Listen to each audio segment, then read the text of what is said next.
तो नमस्कार दोस्तों, आप सभी का स्वागत है एक बार फिर से आपके अपने चैनल टारगेट सेमेस्टर में। आज हम डिस्कस करने वाले हैं एमसीक्यूज जो आपके कॉस्ट अकाउंटिंग फर्स्ट सब्जेक्ट से रिलेटेड है। ऑलरेडी एक पार्ट एमसीक्यूज का अपलोड किया जा चुका है। अगर आपने वो वाला वीडियो नहीं देखा है तो जाइए पहले फर्स्ट पार्ट का वीडियो देखिए, उसके बाद आप सेकेंड पार्ट पे आइए। तो स्टूडेंट्स, आज का जो लेक्चर है वो आपके स्पेशली सेमेस्टर एग्जाम्स के लिए काफी इंपॉर्टेंट होने वाला है। जिन भी यूनिवर्सिटीज में कॉस्ट अकाउंटिंग जैसे सब्जेक्ट्स पढ़ाए जाते हैं या फिर जिस भी सब्जेक्ट में, जिस भी कोर्स में अगर आप कॉस्ट अकाउंटिंग जैसा सब्जेक्ट पढ़ते हैं तो आपके लिए ये लेक्चर काफी इंपॉर्टेंट होने वाला है। चलिए डिस्कस करते हैं। सबसे पहला क्वेश्चन है स्टैंडर्ड कॉस्ट इज, यानी मानक लागत क्या होता है। प्री डिटरमाइंड कॉस्ट होता है यानी पूर्व निर्धारित लागत होता है, या फिर बजटीय लागत होता है, या फिर वास्तविक लागत यानी एक्चुअल कॉस्ट होता है। तो बताइए स्टैंडर्ड कॉस्ट क्या होता है। वो पूर्व निर्धारित लागत होता है, बजटीय लागत होता है, या फिर वास्तविक लागत लागत होता है। इंग्लिश में स्टैंडर्ड कॉस्ट कौन सा कॉस्ट होता है, प्री डिटरमाइंड कॉस्ट होता है, बजटेड कॉस्ट होता है, या फिर एक्चुअल कॉस्ट होता है। तो स्टैंडर्ड कॉस्ट एक ऐसा कॉस्ट होता है जो प्री डिटरमाइंड होता है, जो पहले से ही हम कॉस्ट डिटरमाइन कर लेते हैं, उसी को हम स्टैंडर्ड कॉस्ट कहते हैं। Standard cost is a predetermined cost. तो इसका ऑप्शन क्या हो जाएगा, A, that is predetermined cost. क्योंकि जो मानक लागत होता है वो पूर्व में ही निर्धारित कर लिया जाता है, वो पहले ही निर्धारित कर लिया जाता है कि हम इस पर्टिकुलर काम के लिए, इस पर्टिकुलर एक्टिविटी के लिए इतना स्टैंडर्ड कॉस्ट रखते हैं, इतना ज्यादा स्टैंडर्ड लागत रखते हैं, इससे ज्यादा हमारी लागत नहीं होनी चाहिए। ठीक है, तो इसका ऑप्शन क्या हो जाएगा, ए, दैट इज पूर्व निर्धारित लागत। अगला क्वेश्चन है second, dash are cost which have been applied against revenue of particular accounting period. Dash ऐसी लागत है जो विशेष लेखांकन अवधि के राजस्व के खिलाफ लागू की गई है। तो कौन सा ऐसा लागत होता है जो विशेष लेखांकन अवधि के दौरान इनकम पे चार्ज किया जाता है, इनकम से मैच किया जाता है, उसको हम कहते हैं expense. Expenses are the cost that are charge over revenue over a particular period of time, over a particular accounting period. इसका ऑप्शन क्या हो जाएगा, इसका ऑप्शन हो जाएगा A, that is expenses. Expenses वो लागत होते हैं जो किसी विशेष लेखांकन अवधि के दौरान आप रेवेन्यू के अगेंस्ट चार्ज करते हैं। अगला क्वेश्चन है आपका question number third, dash is the smallest segment of activity or area or responsibility.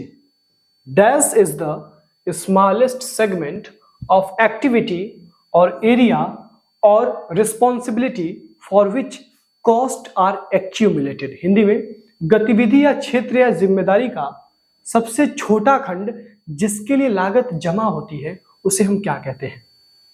एक बार और रिपीट करते हैं question, dash is the smallest segment of activity or area or responsibility for which cost are accumulated. Hindi में गतिविधि या क्षेत्र का वह जिम्मेदारी का सबसे छोटा खंड है जिसके लिए लागत जमा होती है।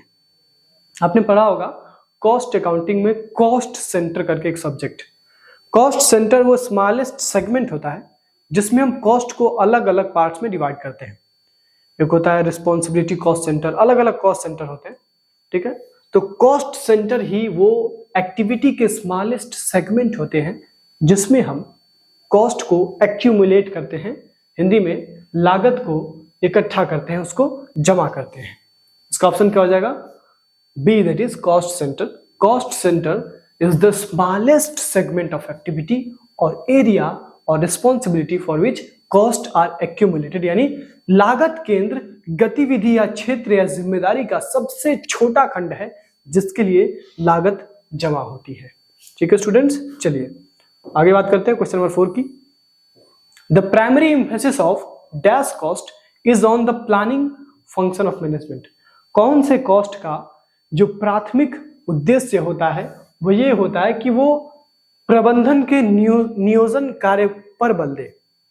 हिंदी में एक बार और, लागत का प्राथमिक जोर, किस लागत का प्राथमिक जोर प्रबंधन के नियोजन कार्य पर होता है।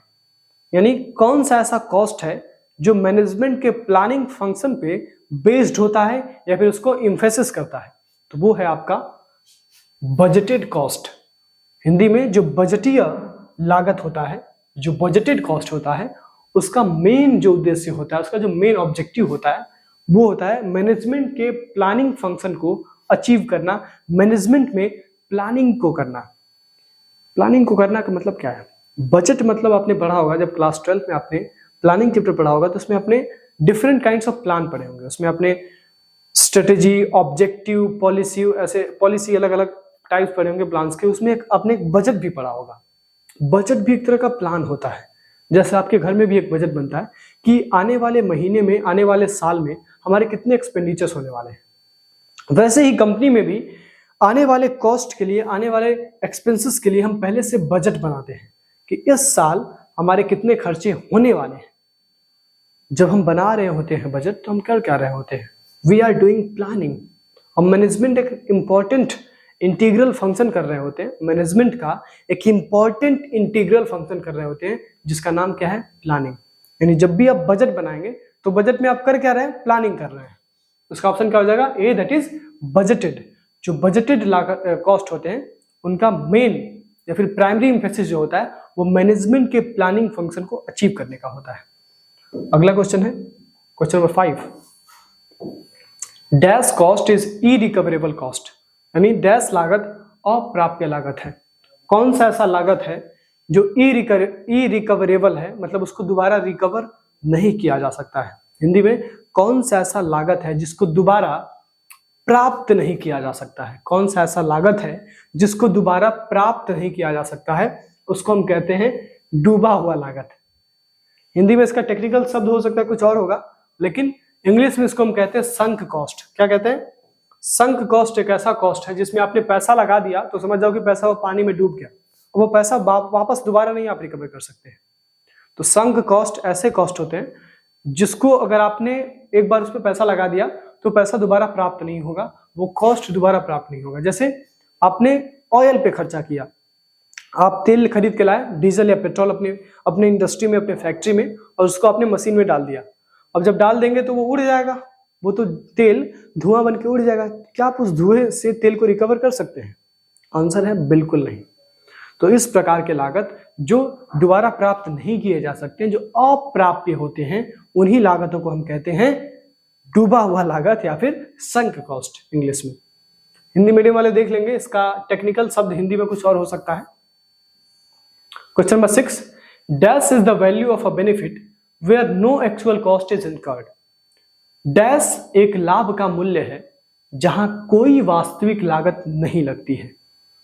बड़ा इंपॉर्टेंट क्वेश्चन है। कौन सा ऐसा लागत होता है, कौन सा ऐसा कॉस्ट होता है जहां पे आपको एक्चुअली कोई खर्चा करने की जरूरत नहीं पड़ती है, फिर भी वो लागत हो जाता है, फिर भी वो कॉस्ट इनकर हो जाता है? ऑप्शंस है imputed, sunk, out of pocket या फिर नन ऑफ दिस। आरोपित, डूब गया, जेब से बाहर, या फिर इनमें से कोई नहीं।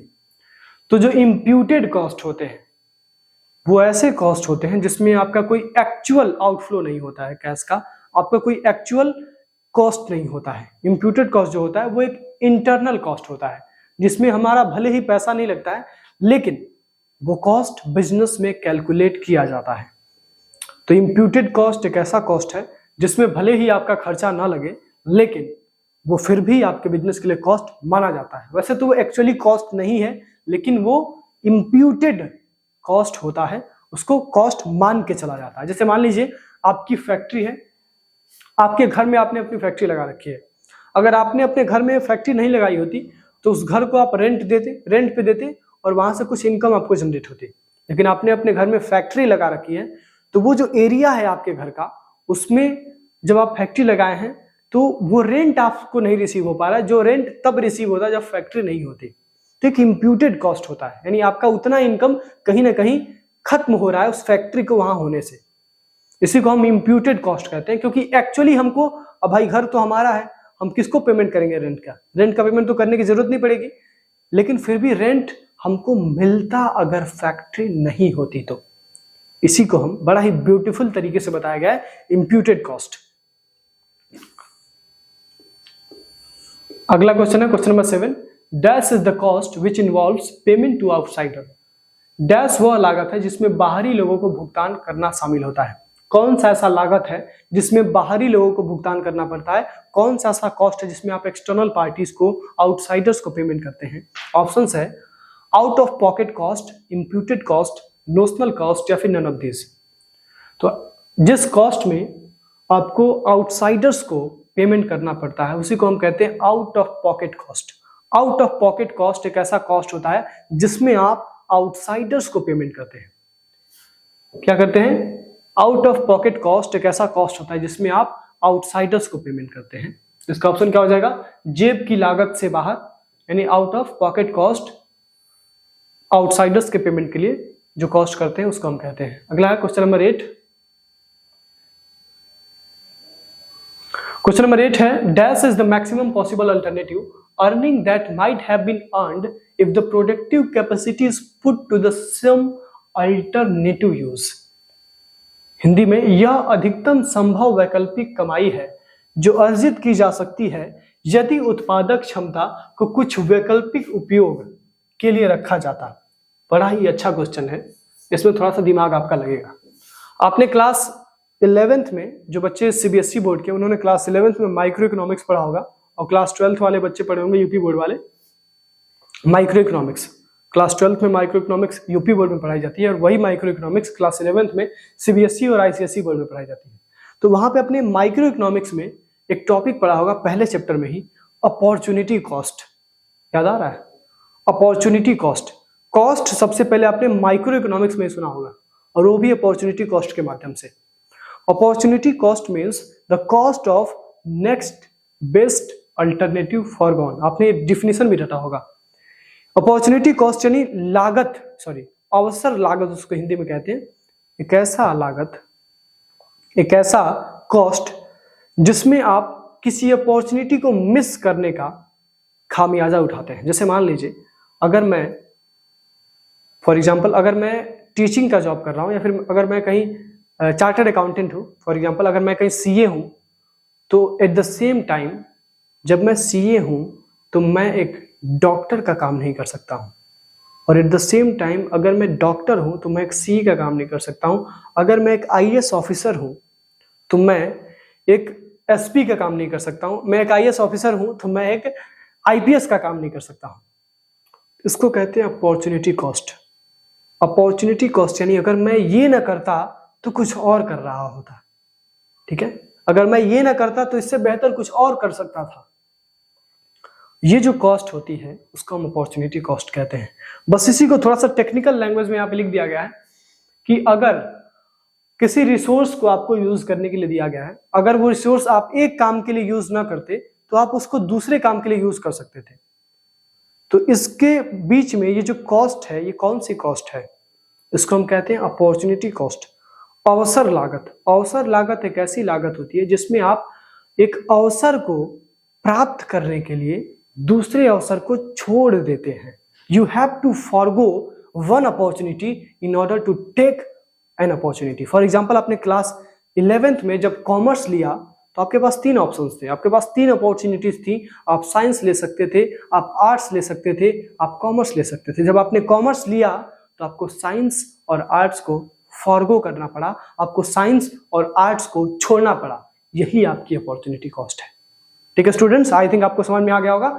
फॉर एग्जाम्पल यहाँ पे क्वेश्चन पूछा गया है कि अगर आपके पास कोई रिसोर्स है, अगर आप उस रिसोर्स को किसी एक काम में यूज कर रहे हैं, लेकिन उस रिसोर्स को किसी दूसरे काम में भी यूज किया जा सकता है।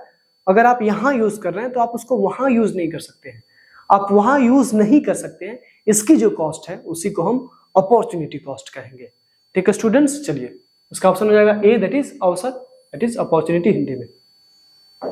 अगला question, question number 9, second last question of this session. An item of cost that is direct for one business, an item of cost that is direct for one business may be dash for another business। लागत का एक item जो एक व्यवसाय के लिए प्रत्यक्ष है तो दूसरे के लिए क्या हो सकता है? बड़ा ही शानदार सा क्वेश्चन है, बड़ा ही आसान सा क्वेश्चन है। अगर आप थोड़ा सा भी दिमाग लगाएंगे तो आप आसानी से इसका आंसर दे सकते हैं। अगर कोई ऐसा कॉस्ट है जो एक बिजनेस के लिए डायरेक्ट है तो दूसरे बिजनेस के लिए क्या हो सकता है? इनडायरेक्ट हो सकता है। जैसे मान लीजिए कि हमारे यहाँ ये जो सर्विस है, क्या कहते हैं, लाइटिंग की जो सर्विस है, वो हमारे यहाँ इनडायरेक्ट कॉस्ट है। लेकिन कुछ ऐसे बिजनेसेस होंगे जो लाइटिंग का ही बिजनेस कर रहे होंगे, लाइटनिंग का ही बिजनेस कर रहे होंगे, तो उनके लिए जो लाइटनिंग होगी वो क्या होगी? वो उनके लिए डायरेक्ट कॉस्ट होगी। ठीक है, यानी कुछ कॉस्ट ऐसे होते हैं जो एक बिजनेस के लिए हो सकता है प्रत्यक्ष हो, दूसरे बिजनेस के लिए अप्रत्यक्ष हो। हिंदी में कुछ लागत ऐसे होते हैं जो किसी एक बिजनेस के लिए प्रत्यक्ष लागत हो सकते हैं और किसी दूसरे बिजनेस के लिए अप्रत्यक्ष लागत हो सकते हैं। इंग्लिश में कुछ ऐसे कॉस्ट होते हैं जो किसी बिजनेस के लिए डायरेक्ट होते हैं, तो एट द सेम टाइम किसी दूसरे बिजनेस के लिए वो इनडायरेक्ट भी हो सकते हैं। चलिए अगला क्वेश्चन देखते हैं और इस सेशन का लास्ट क्वेश्चन देखते हैं। Question number 10, the total of all direct expenses is known as, यानी सभी प्रत्यक्ष खर्चों के कुल को डैश लागत के रूप में जाना जाता है। तो अगर आप सभी के सभी प्रत्यक्ष खर्चों को, सभी के सभी डायरेक्ट एक्सपेंसेस को जोड़ देते हैं, तो उसका जो समीशन होता है, उसका जो कंप्लीट एडिशन होता है, उससे बनता है प्राइम कॉस्ट। तो prime cost is the summation of all the direct expenses, जितने भी प्रत्यक्ष लागत हैं अगर सभी को जोड़ दिया जाए तो इससे बनता है प्राइम कॉस्ट, हिंदी में प्राइम लागत। That's it for this lecture. मिलते हैं नेक्स्ट लेक्चर में पूरी ऊर्जा के साथ। तब तक बस इतना कहना चाहेंगे कि अगर आप भी ये ख्वाब देख रहे हैं कि आप अपनी यूनिवर्सिटी में टॉप करें, अपने कॉलेज में टॉप करें और अपने पर्टिकुलर सेक्शन में, अपने पर्टिकुलर कोर्स में सबसे ज्यादा मार्क्स सिक्योर करें, या फिर अगर आपकी तैयारी कुछ नहीं हुई है और आप अब से भी पढ़ के अपनी तैयारी को बेहतर करना चाहते हैं, तो आप ज्वाइन कर सकते हैं हमारे सारथी बैच को। अगर आप सारथी बैच ज्वाइन करना चाहते हैं तो डिस्क्रिप्शन बॉक्स में लिंक दिया गया है हमारे टारगेट गुरुकुल मोबाइल ऐप का, वहां से आप टारगेट गुरुकुल मोबाइल ऐप को डाउनलोड कर सकते हैं और फर्दर आप सारथी को ज्वाइन कर सकते हैं। अगर इस बीच में आपको कोई भी दिक्कतों का सामना करना पड़ रहा है, किसी भी प्रकार की प्रॉब्लम्स या फिर टेक्निकल इश्यूज आ रहे हैं, तो आप संपर्क कर सकते हैं हमारी टेक्निकल टीम से। टेक्निकल टीम आपको हमेशा सपोर्ट प्रोवाइड करेगी 24/7। That's it for this lecture. मिलते हैं नेक्स्ट लेक्चर में पूरी ऊर्जा के साथ।